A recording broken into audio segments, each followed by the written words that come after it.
کچھ عرصے سے اقلیتیں اپنے حقوق کے تحفظ کے لیے بیدار ہو رہی تھیں۔ ان کو خواب گراں سے جگانے والی اکثریتیں تھیں جو ایک مدت سے اپنے ذاتی فائدے کے لیے ان پر دباؤ ڈالتی رہی تھیں۔ اس بیداری کی لہر نے کئی انجمنیں پیدا کر دی تھیں۔ ہوٹل کے بیروں کی انجمن، حجاموں کی انجمن، کلرکوں کی انجمن، اخبار میں کام کرنے والے صحافیوں کی انجمن۔ ہر اقلیت اپنی انجمن یا تو بنا چکی تھی یا بنا رہی تھی تاکہ اپنے حقوق کی حفاظت کر سکے۔ ایسی ہر انجمن کے قیام پر اخباروں میں تبصرے ہوتے تھے۔ اکثریت کی حمایتی ان کی مخالفت تھے اور اقلیت کے طرفدار موافقت۔ غرض یہ کہ کچھ عرصے سے ایک اچھا خاصا ہنگامہ برپا تھا جس سے رونق لگی رہتی تھی، مگر ایک روز جب اخباروں میں یہ خبر شائع ہوئی کہ ملک کے 10 نمبر پہ گنڈوں نے اپنی انجمن قائم کی ہے اور اقلیتیں دونوں سنسنی زدہ ہو گئیں۔ شروع میں تو لوگوں نے خیال کہ بے پر کی اڑا دی ہے کسی نے، پر جب بعد میں اس انجمن نے اپنی اغراض و مقاصد شائع کیے اور ایک باقاعدہ منشور ترتیب دیا تو پتا چلا کہ یہ کوئی مذاق نہیں۔ غنڈے اور بدماش واقعی خود کو اس انجمن کے سائے تلے متحد اور منظم کرنے کا پورا تیار کر چکے ہیں۔ اس انجمن کی 1-2 میٹنگیں ہو چکی تھیں، ان کی رودات اخباروں میں شائع ہو چکی تھی، لوگ پڑھتے اور دم بخود ہو جاتے۔ بعض کہتے کہ بس اب قیامت آنے میں زیادہ دیر باقی نہیں۔ اغراض و مقاصد کی ایک لمبی چوڑی فہرست تھی جس میں یہ کہا گیا تھا کہ غنڈوں اور بدماشوں کی یہ انجمن سب سے پہلے تو اس بات پر صدائے احتجاج بلند کرے گی کہ معاشرے میں ان کو نفرت و حقارت کی نظر سے دیکھا جاتا ہے، وہ بھی دوسروں کی طرح، بلکہ ان کے مقابلے میں کچھ زیادہ امن پسند شہری ہیں۔ ان کو غنڈے اور بدماش نہ کہا جائے، اس لیے کہ اس سے ان کی ذلیل و توہین ہوتی ہے۔ وہ خود اپنے لیے کوئی مناسب اور معزز نام تجویز کر لیتے، مگر اس خیال سے کہ اپنے منہ میاں مٹھو کی کہاوت ان پر چسپاں نہ ہو، وہ اس کا فیصلہ عوام و خواص پر چھوڑتے ہیں۔ چوری چکاری، ڈکیتی اور رہزنی، جیب تراشی اور جال سازی، پتے بازی اور بلیک مارکیٹنگ وغیرہ افعال کبھی جا کے بجائے فنون لطیفہ میں شمار ہونے چاہیے۔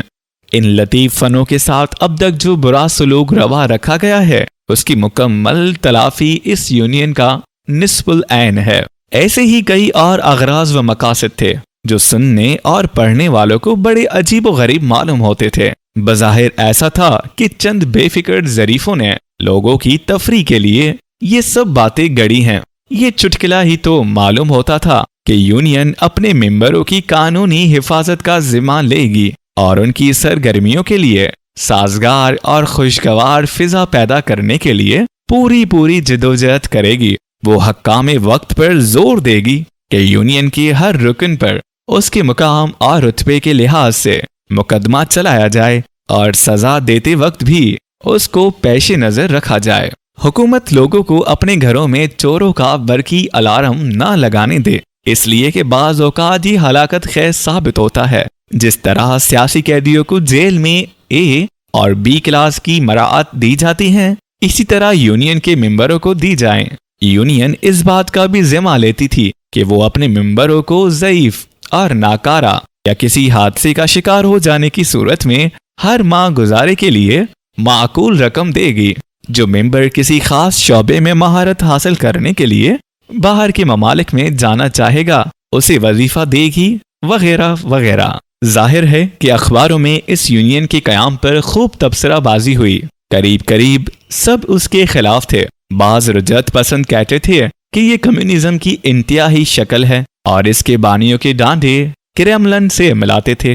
حکومت سے چنانچہ بار درخواست کی جاتی کہ وہ اس فتنے کو فوراً کچل دے، کیونکہ اگر اس کو ذرا بھی پنپنے کا موقع دیا گیا تو معاشرے میں ایسا زہر پھیلے گا کہ اس کا تریاق ملنا مشکل ہو جائے گا۔ خیال تھا کہ ترقی پسند اس یونین کی طرفداری کریں گے کہ اس میں ایک جدت تھی اور پرانی قدروں سے ہٹ کر اس نے اپنے لیے ایک بالکل نیا راستہ تلاش کیا تھا، اور پھر یہ کہ رجعت پسند اسے کمیونسٹوں کی اختراع سمجھتے تھے۔ مگر حیرت یہ کہ اقلیتوں کے یہ سب سے بڑے طرفدار پہلے تو اس معاملے میں خاموش رہے اور بعد میں دوسروں کے ہم نوا ہو گئے اور اس یونین کی بیک کنی پر زور دینے لگے۔ اخباروں میں ہنگامہ برپا ہوا تو ملک کے گوشے گوشے میں اس یونین کے قیام کے خلاف جلسے ہونے لگے۔ قریب ہر پارٹی کے نامی و گرامی لیڈروں نے پلیٹ فارم پر آ کر اس ننگ تہذیب و تمدن جماعت کو ملعون قرار دیا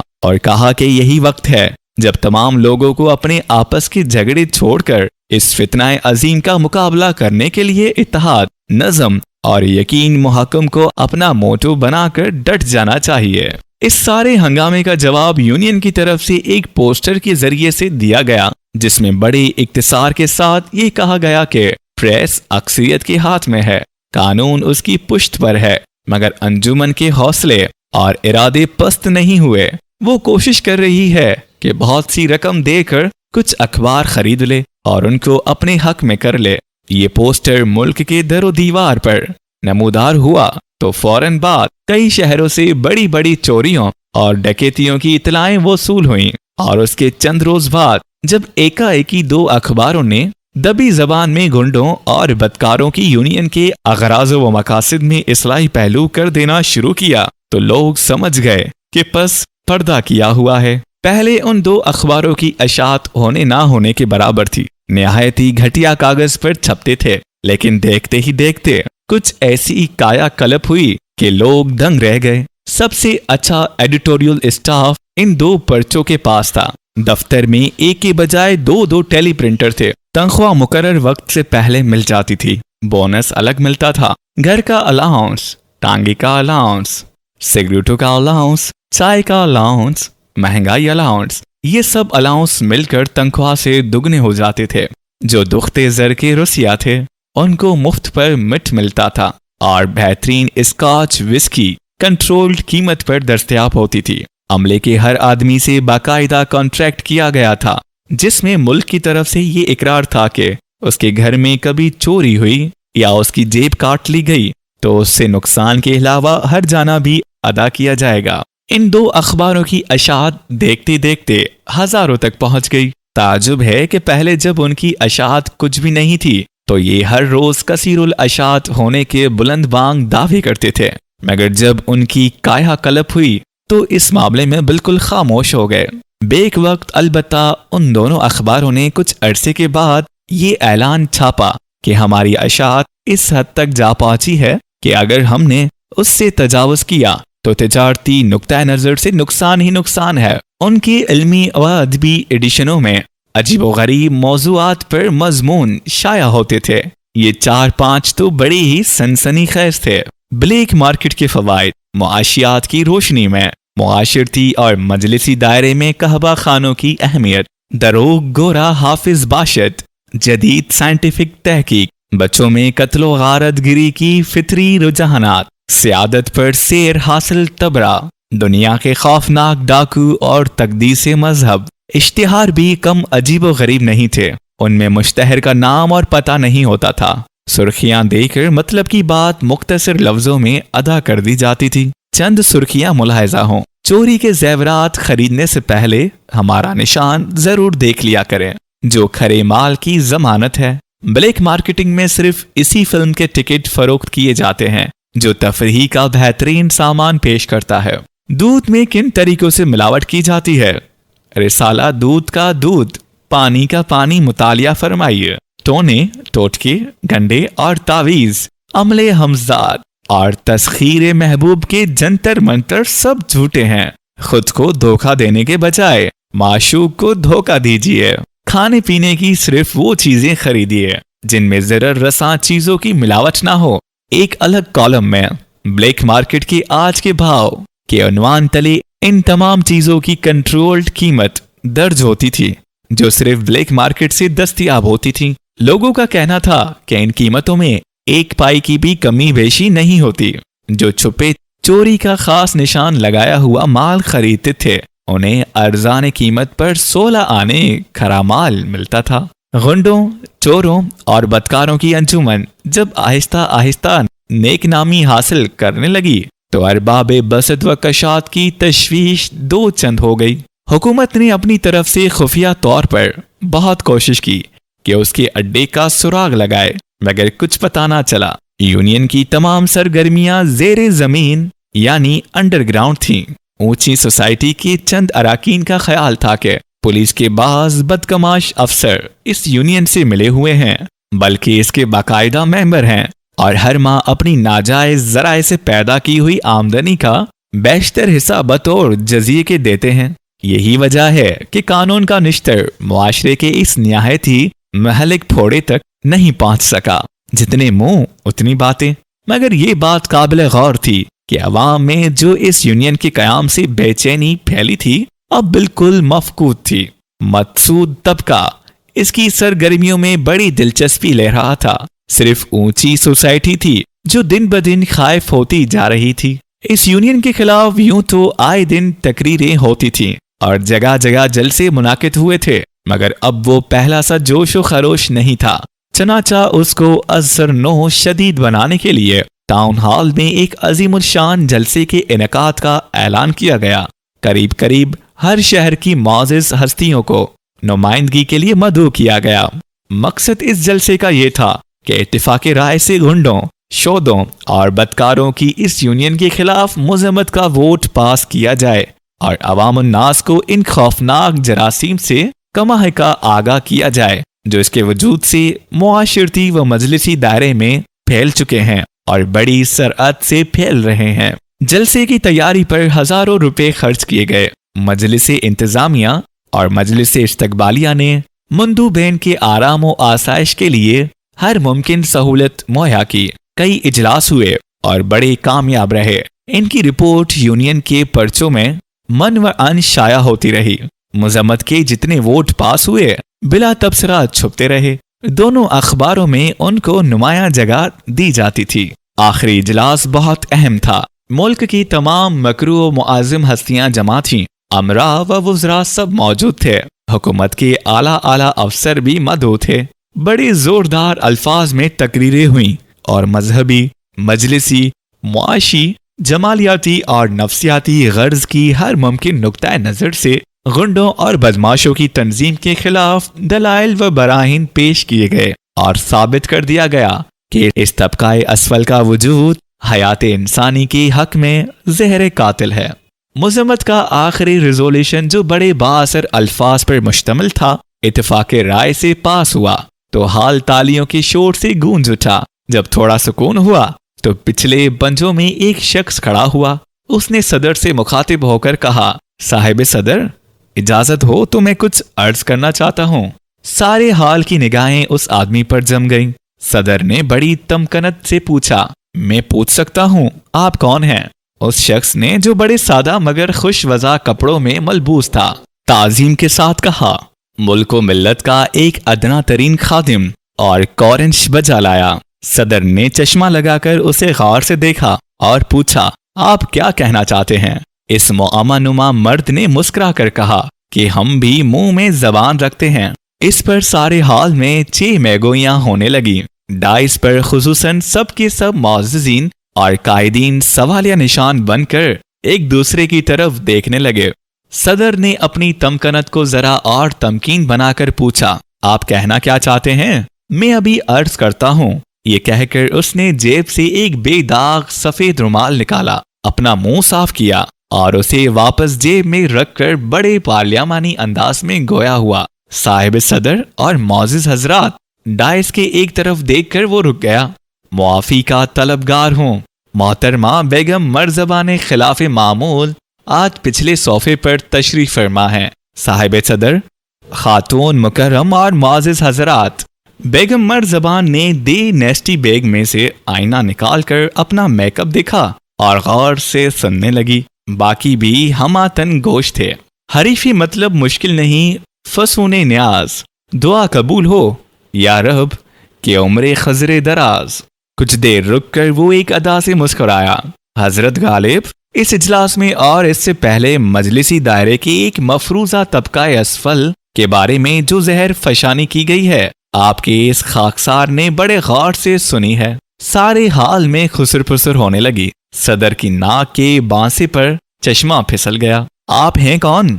सर के एक हल्के से खम के साथ उस शख्स ने जवाब दिया, मुल्क व मिल्लत का एक अदना खादिम, मजलिसी दायरे के मफरूजाए तबकाए असफल की जमात का एक रुकन जिसे उसकी नुमाइंदगी का फख्र हासिल है। हॉल में किसी ने जोर से वाह कहा और ताली बजाई।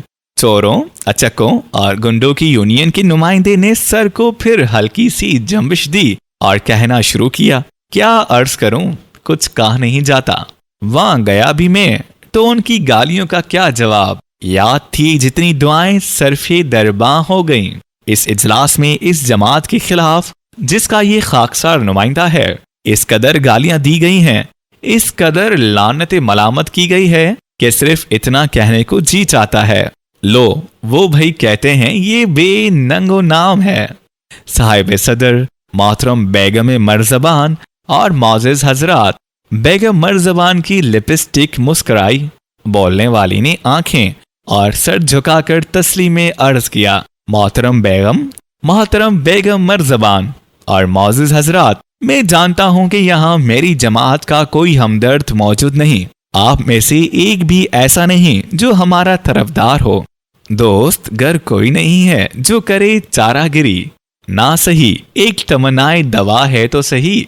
डाइस पर एक अचकन पोश रईस गले में पान दबाकर बोले। मुकर्रर सदर ने जब उनकी तरफ सरजनिश भरी नजरों से देखा तो वो खामोश हो गए।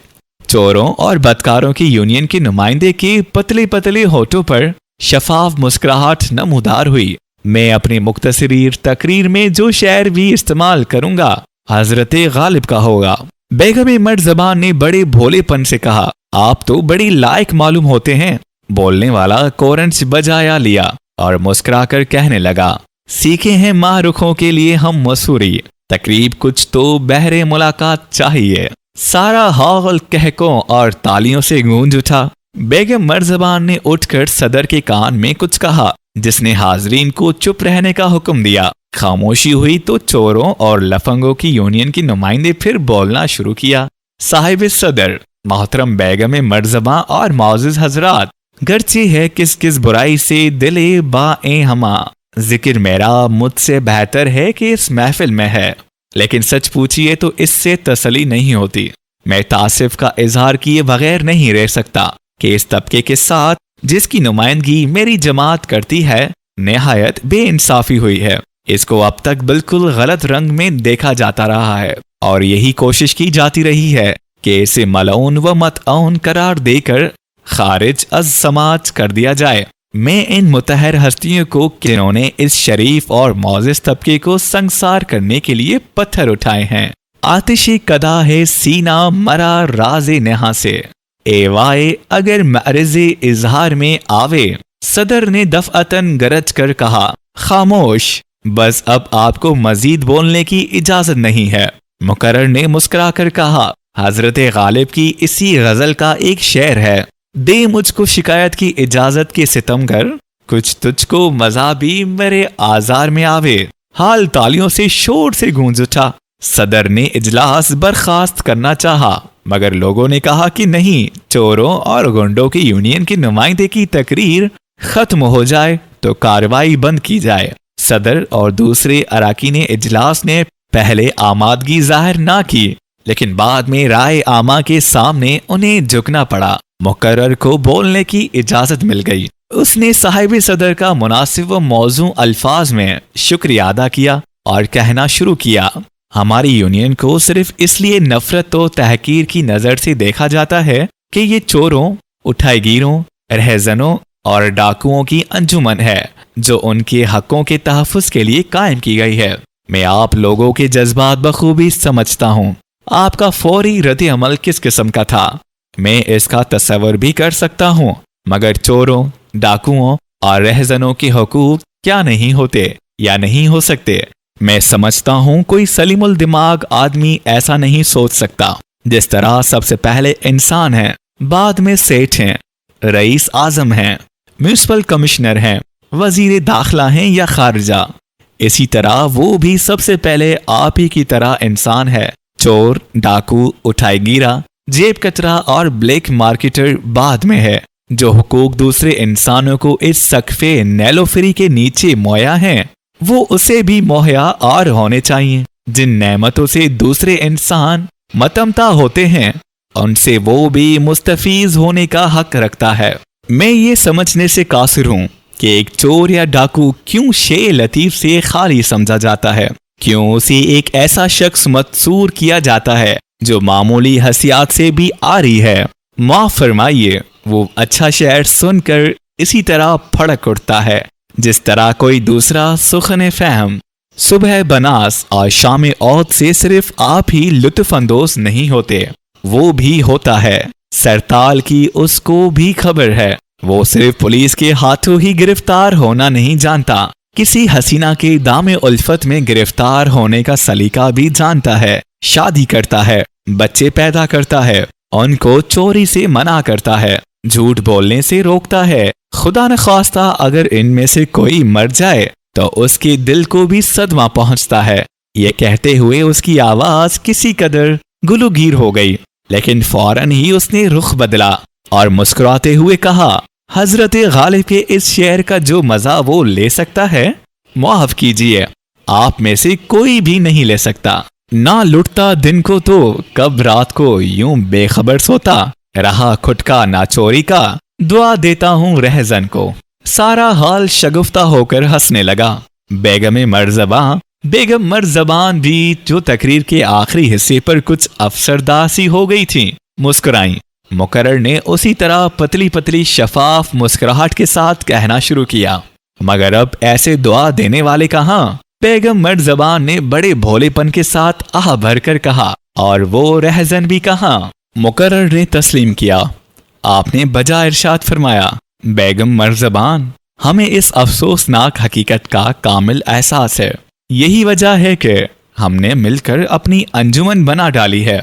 मरूर जमाना के साथ रहजन, चोर और जेब कतरे करीब करीब सब अपनी पुरानी रोश और वजादारी भूल गए हैं, लेकिन मकाम मसरत है कि वो अब बहुत तेजी से अपने असल मकाम की तरफ लौट रहे हैं।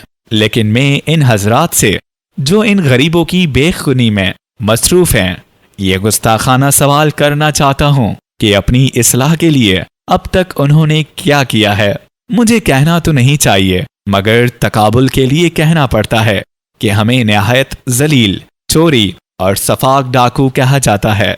मगर वो लोग क्या हैं? कुछ इस आलत मरतब डाइस पर भी बैठे हैं जो अवाम का माल व मता दोनों हाथों से लूटते रहे हैं। हाल में शेम शेम के नारे बुलंद हुए। मुकर्रर ने कुछ तौक़ुफ़ के बाद कहना शुरू किया, हम चोरी करते हैं, डाके डालते हैं, मगर उसे कोई और नाम नहीं देते। ये मौजिज़ हस्तियां बदतरीन किस्म की डाकजनी करती हैं, मगर ये जायज समझती है। अपनी आंख के इस तवील व अरीज और भारी भरकम शहतर को कोई नहीं देखता और ना देखना चाहता है। क्यों? ये बड़ा गुस्ताख सवाल है। मैं इसका जवाब सुनना चाहता हूँ, चाहे वो इससे भी ज्यादा गुस्ताख हो। थोड़े तौक़ुफ़ के बाद वो मुस्कुराया। वजीर साहिबान अपनी मसनदी वजारत के शान पर उस तरह तेज करके मुल्क की हर रोज हजामत करते रहे। ये कोई जुर्म नहीं, लेकिन किसी की जेब से बड़ी सफाई के साथ बटवा चुराने वाला काबिल ताज़ीर है। ताज़ीर को छोड़िए, मुझे इस पर कोई ज्यादा एतराज नहीं। वो आपकी नजरों में गर्दन जदनी है। डाइस पर बहुत से हजरात बेचैनी और अस्तराब महसूस करने लगे। बेगम मर्ज़बान मसरूर थीं। मुकर्रर ने अपना गला साफ किया, फिर कहना शुरू किया, तमाम महकमों में ऊपर से लेकर नीचे तक रिश्वत सतानी का सिलसिला कायम है। ये किसे मालूम नहीं? क्या ये भी कोई राज है जिसके इंकिशाफ की जरूरत है कि खवेश परवरी और कुंबा नवाजी की बदौलत सख्त नाअहल, खरदिमाग और बदकमाश बड़े बड़े औहदे संभाले बैठे हैं।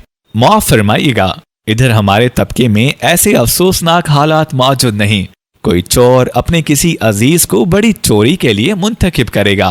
हमारे यहाँ लोग इस किस्म की रियायतों से फायदा उठाना भी चाहें तो नहीं उठा सकते, इसलिए कि चोरी करने, जेब काटने या डाका डालने के लिए दिल, गुर्दे और महारत व काबिलियत की जरूरत है। यहाँ कोई सिफारिश काम नहीं आती।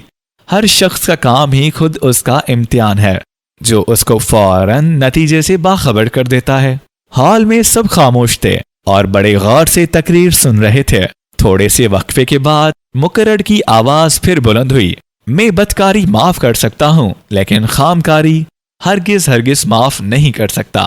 وہ لوگ یقیناً قابل مواخذہ ہیں جو نہایت ہی بھونڈے طریقے پر ملک کی دولت کو لوٹتے ہیں، ایسے بھونڈے طریقے پر کہ ان کی کرتوتوں کو بھانڈے پر دوسرے روز چوراہوں میں پھوٹتے ہیں۔ وہ پکڑے جاتے ہیں مگر بچ نکلتے ہیں کہ ان کے نام 10 نمبر کے بستائے الف میں درج ہیں نہ بستائے بے میں۔ یہ کس قدر نا انصافی ہے۔ میں تو سمجھتا ہوں بیچارے انصاف کا، اندھے انصاف کا خون یہیں پر ہوتا ہے۔ نہیں، ایسے اور بھی کئی مقتل ہیں جہاں انصاف، انسانیت، شرافت اور نجابت، تقدیس و طہارت، دین و دنیا سب کو ایک پھندے میں ڈال کر ہر روز پھانسی دی جاتی ہے۔ میں پوچھتا ہوں، انسانوں کو خام خالوں کی تجارت کرنے والے ہم ہیں یا آپ؟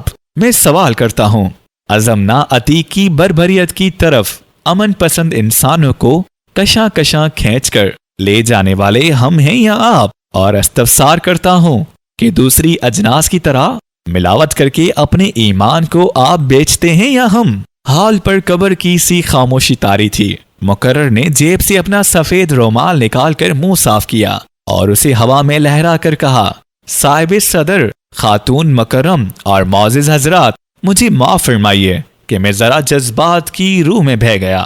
عرض ہے کہ جدھر نظر اٹھائی جائے ایمان فروش ہوتا ہے یا ضمیر فروش، وطن فروش ہوتا ہے یا ملت فروش، سمجھ میں نہیں آتا کہ یہ بھی کوئی فروخت کرنے کی چیزیں ہیں۔ انسان تو انہیں نہایت ہی مشکل وقت میں ایک لمحے کے لیے گروی نہیں رکھ سکتا، مگر میں انسانوں کی بات کر رہا ہوں۔ معاف کیجئے، میرے لہجے میں پھر تلخی پیدا ہو گئی۔ رکھیو غالب مجھے اس تلخ نوائی سے معاف، آج کچھ درد میرے دل میں سوا ہوتا ہے۔ یہ کہتا وہ ڈائس کی طرف بڑھا، صاحب صدر، محترم بیگم مرزبان اور معزز حضرات، میں اپنی یونین کی طرف سے آپ کا سب کا شکریہ ادا کرتا ہوں کہ آپ نے مجھے لب کشائی کا موقع دیا۔ ڈائس کے پاس پہنچ کر اس نے صدر کی طرف ہاتھ بڑھایا۔ میں اب ایک دوست کی حیثیت سے رخصت چاہتا ہوں۔ صدر نے ہچکچاتے ہوئے اٹھ کر اس سے ہاتھ ملایا۔ اس کے بعد اس نے بیگم مرزبان کی طرف ہاتھ بڑھایا۔ اگر آپ کو کوئی اعتراض نہ ہو۔ بیگم مرزبان نے بڑے بھولے پن سے اپنا ہاتھ پیش کیا۔ باقی معززین اور روسا سے ہاتھ ملا کر جب فراغ ہوا تو خدا حافظ کہہ کر چلنے لگا، لیکن فوراً ہی رک گیا۔ اپنی دونوں جیبوں سے اس نے بہت سی چیزیں نکالیں اور صدر کی میز پر ایک ایک کر کے رکھ دی۔ پھر وہ مسکرایا، ایک عرصے سے جیب تراشی چھوڑ چکا ہوں۔ آج کل سیف توڑنا میرا پیشہ ہے۔ آج صرف عذرائے تفریح آپ لوگوں کی جیبوں پر ہاتھ صاف کر دیا۔ یہ کہہ کر وہ بیگم مرزبان سے مخاطب ہوا، خاتون مکرم معاف کیجیے، آپ کے وینسٹی بیگ سے بھی میں نے ایک چیز نکالی تھی، مگر وہ ایسی کہ سب کے سامنے آپ کو واپس نہیں کر سکتا۔ اور وہ تیزی کے ساتھ ہال سے باہر نکل گیا۔